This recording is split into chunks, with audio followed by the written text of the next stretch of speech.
All right, these are our 1-4 notes. If you look at the very top, the sides of angles are measured with a ruler. So if I have this right here, I would measure it with my ruler. The angles are measured with what we call a protractor. So this inside part, we measure it with this, it looks like this. I'll show you in class. Angles are always measured in what we call degrees. And it's that little circle at the corner. Two angles are formed by two, so if I go from here to here, that's a ray. Same from here to here, that's a ray. So two rays with a common endpoint. That B, that common endpoint, we call it a vertex. Anytime two rays or two lines come together, they make a vertex. Vertex, vertex, vertex, vertex.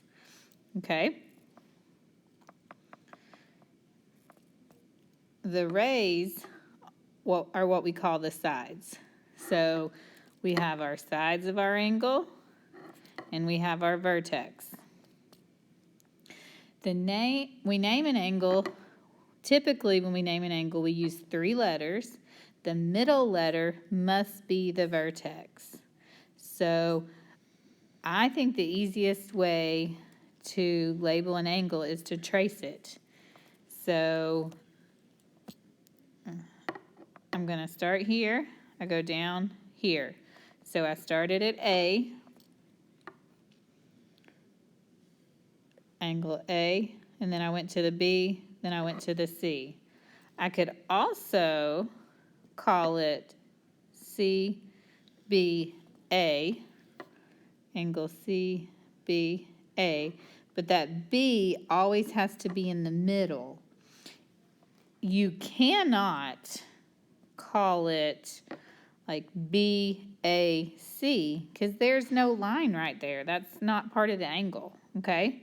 So be sure you always label it right. If I have one angle in a picture, like this example right here, there's just one angle. That's all. So I can call it by one letter. It's vertex. I'd say angle B.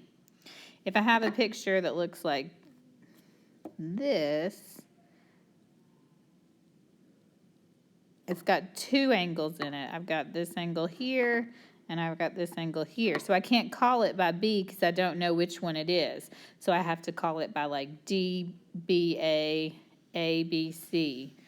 But when there's only one, we can just use one letter to name it. And when you see, you'll see this a lot, when you see this M, I want this right, M, that stands for measure. I'm going to teach you to read geometry. M-E-S-U-R-E. Okay, the measure, this little picture right here, stands for angle. So in geometry, this is saying the measure of angle ABC, the measure of angle ABC equals, and that's what it equals, 60 degrees. We have 4 different types of angles that we talk about. All right, we're going to talk about these angles. We're going to start with this third one over. Whenever you see this square in the middle, I know that this is a right angle. And a right angle is always 90 degrees. It's a law. Okay? If I have an angle that's kind of small, smaller than that 90-degree angle, I want this right. Do you see how this opens right here less than this one opens? So if it's a small angle, we call it an acute. And that means that it is less than 90 degrees. Okay? I like to call it acute wheel angle. That helps me remember. All right. This next one, it's open really wide. It's a big angle. When I have a big angle, it's called an obtuse angle. I think that the word obtuse kind of looks like the word obese, which is fat. a big fat angle. This one is always more than 90. Okay, so I have a less than 90, so it could be like itty bitty. It could be like that. It could be almost 90. As long as it's less than 90, we always just call it acute. If it's anything more, it could be almost straight. It could be just barely past 90. But as long as it's more than 90, we call it obtuse. And then we have this angle over here that doesn't even look like an angle at all because it looks like a straight line. And that's what we call it, straight. And a straight line is always 180 degrees. And you will need to know that, and you will learn that. So we are going to look at this angle in example 1, and we're going to do these problems. The first question says, name the vertex. The vertex is where it comes together at the point. So K is my vertex. Name the sides. When I name the sides, I always have to have 2 letters. So one side of this angle is KJ. I'm going to write KJ. I'm going to put that little ray sign over it.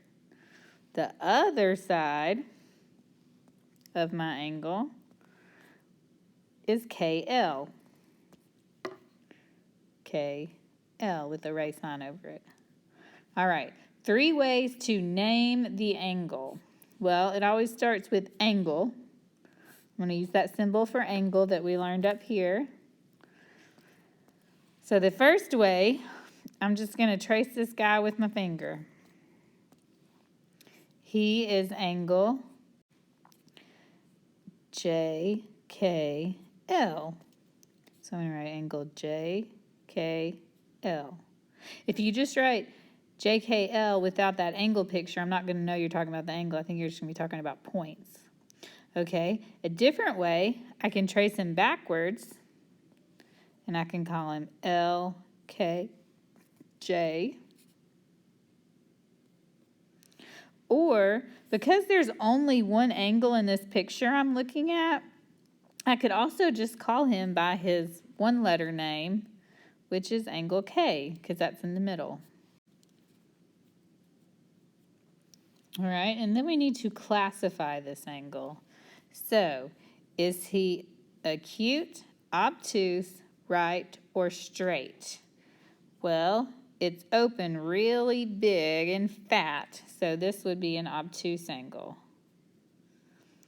I would like you to look at the examples that I just did, and I want you to do this example section on your own.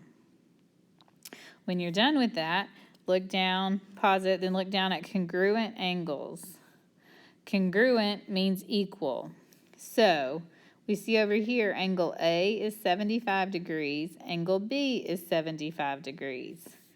So if angle A is equal to angle B, then the angles are congruent, and we would write angle A congruent to angle B. Okay? All right, this is the second page. We're going to talk about an angle bisector. An angle bisector means to cut something in half. A ray, because we've got a point and a line, that's my ray, that divides an angle into 2 congruent angles. I'm just using the symbols. You can write it out if you want. So a ray that divides the angles into 2 congruent angles. And I know they're congruent because I see this mark right here. And that mark tells me that ABD, because the mark looks the same, is the same as DBC. In the diagram to the right, BD, ray BD, is my angle bisector. That's the line that's cutting that picture in half. And therefore, I know what I just told you a second ago, that angle ABD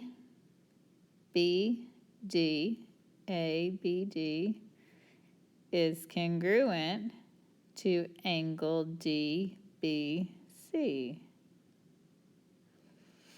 All right, thank you.